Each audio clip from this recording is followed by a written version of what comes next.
আজ বানাবো গ্রাম বাংলার খাসির লাল ঝোল। প্রথমে 1 কেজি খাসিকে আদা বাটা, রসুন বাটা, হলুদ গুঁড়ো, জিরে গুঁড়ো, লঙ্কা গুঁড়ো, ধনে গুঁড়ো, নুন, চিনি, টক দই ও সর্ষের তেল দিয়ে ম্যারিনেট করে রাখবো।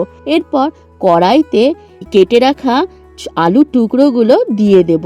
তারপর হালকা লাল করে ভেজে নিয়ে তুলে নেব একটি এরপর কড়াইতে দিয়ে দেব পরিমাণ পেঁয়াজ এবং তা কিছুটা নাড়াচাড়া করে তাতে দিয়ে দেব টমেটোগুলো।